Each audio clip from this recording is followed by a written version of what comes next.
Yo, listeners, welcome to the Check Grand up Counter on our beats, yo. Live from Winamp, Shoutcasts. It really whips the llama's ass. And your real players, buffering. This is the Grand Counterlock Cavalcade in color, a Gentle Colts podcast for sophisticated bronies, episode 71, entitled... I knew you could say that. Lots of practice, 71 episodes. Our episode this week is titled, You Lying Sack of Shit. So, I was talking with... So, this thing happened, and I do this intro that everybody doesn't like. No, I just wanted to add another chapter in my tale of horses are the worst fucking animals on the planet. Because as you know, Ben, my dad owns a couple of Norwegian fjord horses. Yes. Yeah, because he lives in Idaho. He has land on the side of a mountain. So if you're gonna have horses, you need horses that are at least smart enough to not fall down a mountain and get themselves killed. And so I was talking to him earlier this week, and at the time they were having a real heat wave in Idaho. It was like getting up into the 90s and 100s. And with that, because we all know that horses, if they aren't put in a stable, 24 hours a day and constantly groomed and bathed by Mexican workers,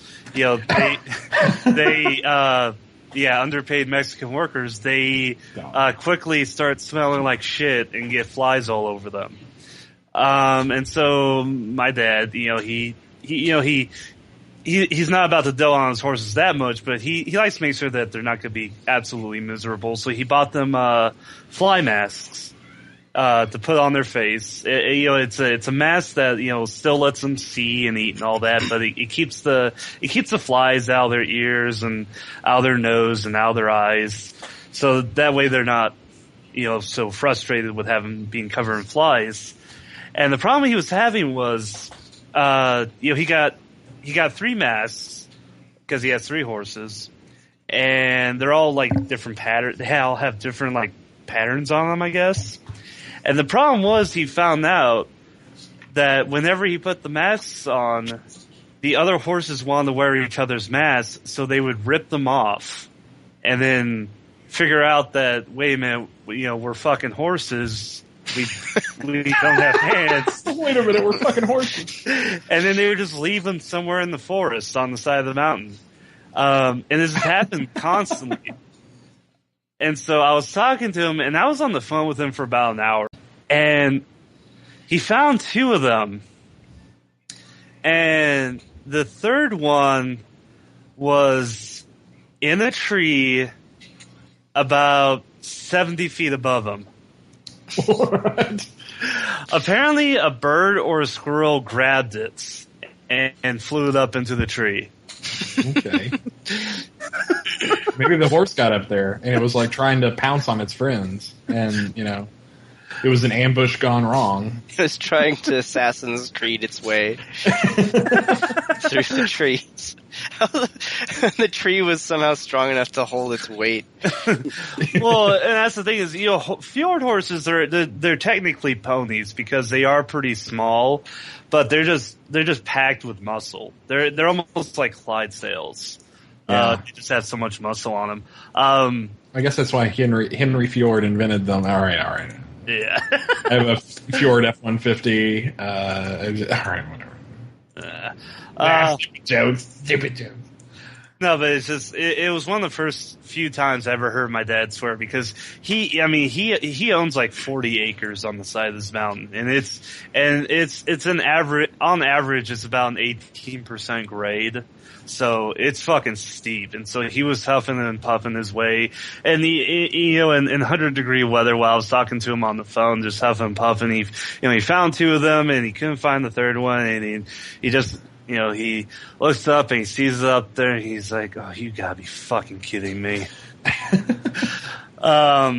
No, but the thing is, like, they do look like really cool horses, but they are fucking pieces of shit. They are real, legit assholes.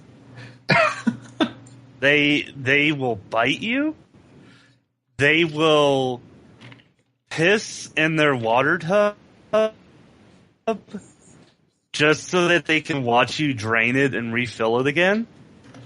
I've had one of them do that. That's like sadistic. Yeah. I actually saw one. One of them was eating out of a feed bucket. Because I know Ben. Like, oatmeal with molasses is like fucking candy to the candy. Yeah, it's like it's their heroin. Yeah. So, so every once in a while, you don't give them too much. You give them like a little bit, like a couple handfuls in the bucket, and they'll just like fucking go to fucking town on that shit. And so each of them got their own little bucket with it, and the older one, the mom, because there's 3 of them. One of them is the daughter to the mom, and the mom is the biggest asshole. She's the biggest piece of shit. And then there's the other one who's not related to the mom or the daughter. So the mom finishes first. And she doesn't go after her daughter's bucket. She goes after the other one. And the other one is not fucking having it. She's like, she tries to bite back and shit, trying to keep her away. So the mom turns around and is like, okay, fine. And slowly backs up to this other one and just pisses right on her. Damn, she is a spiteful fucking bitch.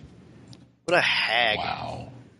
And then I go on to Tumblr or Derpy Burrow or E621 or whatever sites you have there, and you see somebody verbosely talking to themselves about how much they would love to just be with a horse in that way, and I'm like, and actually have a horse, and yeah. And it's like, it's really overrated. You are so fucking dumb.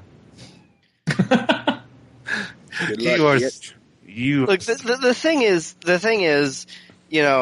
this is an animal that can lift you with its neck. Mm-hmm. Okay. Just let that sink in. This is an animal that can lift you with its neck. This is also an animal that you can go up to your elbow into its vagina. Yeah, and let's think about this. Well, now hold on. You're not discouraging people when you say that. That's just sort of like, wait a minute, what? Well, you also got to remember. I mean, I don't expect you to know, Silver Eagle, but and bullshit myself know full well. We know how much brony porn artists and porn connoisseurs love to focus on My Little Pony buttholes and how it's like it has to be like a horse butthole, and it's like you don't know what a horse butthole really is like. It's a horrible pit of despair that is just awful, and they fart, and their farts last like 30 seconds, and it's loud. Yeah. You don't get to say any of that shit, artists, until you have taken temperature. Yeah. With an anal swab. Okay, on a horse. Yeah. You don't get to say any of that until you have reality check. You don't get to fantasize about. You don't get to fantasize about Big Mac's horse cock blowing loads all over yourself or your OC until you've seen my aunt, Jesus God. a 49-year-old woman, who's been around horses all her life, so she knows what the fuck she's doing. You don't get to, fantasize about that until you picture a very sturdy, stout 49-year-old woman manually stimulate a stallion.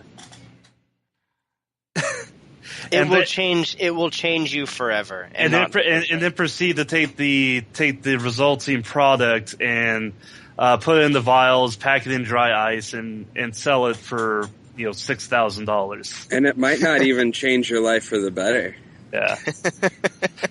I don't know if you remember in bullshit. It was actually a pretty funny story. It was actually in Nashville of all places. Oh, good God! Oh, no. There was a Greyhound bus that was going through Nashville, and it was going from one interstate to another, so it was going around a tight turn, of an on ramp, and one of the luggage doors opened up and a canister fell out. Nobody on the bus noticed it, so the canister was just sitting there. All of a sudden, it started leaking this gas. And so naturally, people saw this and called the cops. The cops showed up. They called out the bomb squad, and the bomb squad went to go investigate.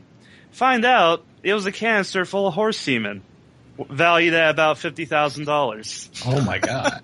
Oh God! I feel so sorry for the person who is going to sell that. That's a lot of money. I feel sorry for the person who went through the trouble of. They were preparing. They were preparing to detonate it. A horse semen explosion. Can you imagine how amazing the front page news for that would have been, though? Yeah. $50,000 worth Bomb of squad detonates tank full of horse semen. Saves lives and millions. I feel so sorry for the person who was going to sell that. Saves They lost out millions. of money. Dirty Bomb impregnates 8 local mayors. No, but the question everybody was asking was, wait a minute, Greyhound transports horse semen on their buses? And it's like... Probably not intentionally, I don't know. No, it was... actually, they do. Isn't it part of their cargo thing? Like, Yeah, you can cargo bus. Yeah, it's part of their cargo program, and I guess horse semen is one of their specialties. I guess it's, you know what? You can say that a lot about a lot of Tumblr artists. Tumblr horse semen is their specialty. No, it's not their specialty until they've seen what horse semen actually looks like. Actually, it's funny. Horse semen and shipping, both are specialties. Oh. I see, yeah. Yeah. All right. Actually, if we're going to burn the recording of this, right? absolutely not. No one will ever hear it. I think I probably should have told you this beforehand, but we don't edit. Yeah. Oh my God. Oh no. Yeah. Okay. Yeah. So it would be professional of me to have, told you that beforehand. Unfortunately, you're on a podcast where the word professional, thanks to Final Draft, is in fact a swear word. Is in fact a swear word. Okay. All right.